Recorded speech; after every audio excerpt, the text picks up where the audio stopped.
story time. So I was working for this outfit, and you know, this kind of goes in the good and bad employer type thing. And I'm not going to say names, but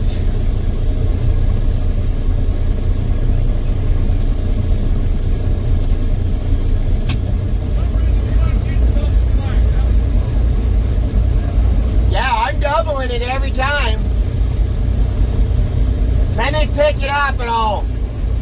Okay, sorry, we had to take care of some stuff. I told these guys, listen, we're doing story time, so say what you got to say now, because anyways, this company I was tending hook for had 5 tower sites going at the time, and they were in financial trouble, bad, real bad. It was, anyways, where I lived, I would go by my brother's place and then go in that way. I didn't have to turn around, kind of a lazy thing. Anyways, my brother was working for the same place, and he was tending hook still at the time. So when I went by his place, his crummy, a shovel operator's crummy, and 2 other of the tower sites crews crummies were there. And so I was like, what the heck, swing in there and see what's going on. And they were pretty tuned up, which they normally were. And one of the crummies was jacked up and had all 4 tires off of it. And the reason being was because they couldn't buy new tires. They didn't have the funds to buy new tires for this crummy. And this crummy had 4 flat tires and didn't have a spare. Not all at one time, but within like an 8-day period. So they had actually either went knocking on somebody's door or stopped somebody on their route and borrowed their spare tires. I'm like, oh, I don't think so. Well, it just happened to be that I was coming back from the tire shop getting 4 brand new tires put on my crummy. And I was quite the smart ass at the time. So these guys, they're about it. And also, it was 2 days after payday, and 3 guys on this one crew had not got their checks cashed because there was no funds in the account. Now, that personally had never happened to me or anybody on my crew. But if it would have, I would have quit immediately. Anyways, so, you know, I'm smarting off to these guys, and I'm like, well, you know, maybe if your side was a little more productive, you could get new tires and you could cash your checks. Which was part of it. Piss poor management. By the owner and the woods boss that he had. But anyway, so my brother ended up having to get in between because I was smarting off pretty good. And he told me I really needed to leave. But anyways, he says that to these guys. He was like, Alex always gets the good stuff. Gets the good drumming, the good yarder. He just got a brand new Skyline put on his yarder so he could run the Bowman Sky Car. And the unit we were on, I didn't need the Bowman. I could shotgun and be really productive. But the other yarders, not one of them had a Skyline on it that was in good enough shape to put a Sky Car on. And the one guy that really, really needed a Sky Car on his unit or a drop line style of carriage, they didn't trust him. So he got boned a lot. But it was his own fault because he wasn't a very good hook tender.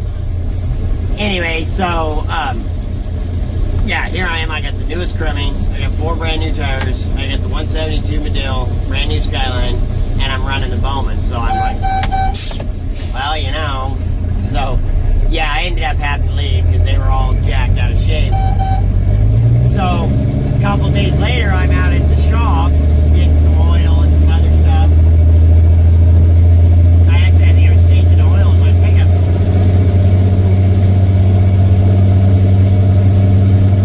And, the wife, she comes, you know, the wife and boys that went out with me, she comes out of the crummy.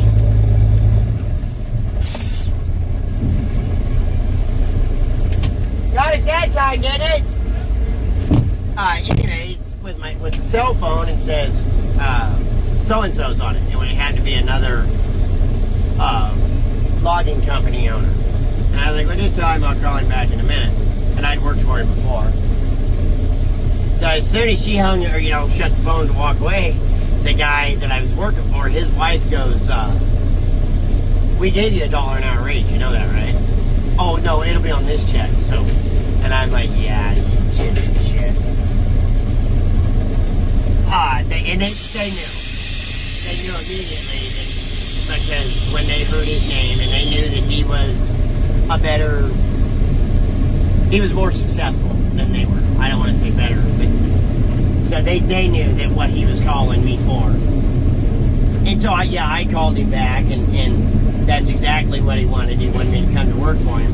And I did use it to my advantage, because I said, because I give you $1 more than what they're paying you, and same terms as always, it's your show, it's your yard. And I was like, well, they just offered me, or they just gave me another $1, dude. And so it had to be, I'd only had to have 20 to make $1 more, but I said, it'll have to be 22. Which was right in that rate, maybe a little high for that time. No problem. Give it to you. Absolute no problem. And I go, or how about this, Tim? You give me 20 an hour and pay for me and my family's insurance. You're on. I'm like, still making $1 an hour more. I got insurance. And I told him, I said, I got to have 2 weeks. I got to. No problem. So I call him that night. The other guy, as soon as he answers the phone, he goes, you leaving? Yeah, I'm leaving. So next Monday morning, we're going to work, and I come down off the highway into town to pick a guy up, and I get pulled over. Well, I just happened to get pulled over at, well, the first place I just pulled was an adult bookstore. Great. So the guy comes up, I had no taillights, and I'm not sure what was going on, some electrical problem. But anyways, so, he's like, I'll just, get it fixed, whatnot. Let me see your driver's license, insurance, registration.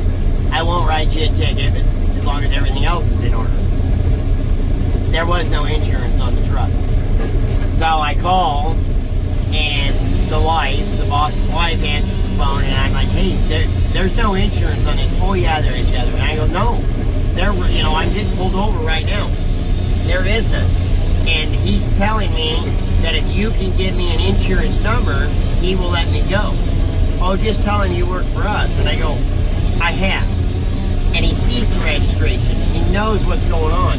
But he wants an insurance number. And they wouldn't give me one. So I go, they're towing the truck. They're going to tow it. No. Just telling you. And I'm like, they're going to tow it. And the cop is looking at me, and he goes, tow truck is on its way down. So, alright, hang up. I get out of the pickup and start grabbing my stuff, and all the guys in the crummy are like, what are you doing? And I'm like, I gotta be in somebody else's crummy tomorrow morning. I need my boots, my hard hat, stuff like that. This thing's getting towed, guys. And so they're like, should we grab the saws and the bugs? And I'm like, you can grab whatever the hell you want. I am grabbing my personal stuff and getting the hell out of here. This is ridiculous. And so I call the wife. She comes and picks me up. About 9 o'clock that morning, the boss's wife calls. Why aren't you working? I told you they towed the crummy. You let them tow it? I'm like, oh my God. So then there was a big deal about that. And I'm like, I told you they were towing the crummy. So, alright, well, where's, the saws and stuff? In the crummy. Oh, you didn't take it. I'm like, I wouldn't put that stuff in my wife's car. Forget it. And they got pretty indignant with me about it. Because, I didn't fight to save their crummy from being towed. I did everything I could.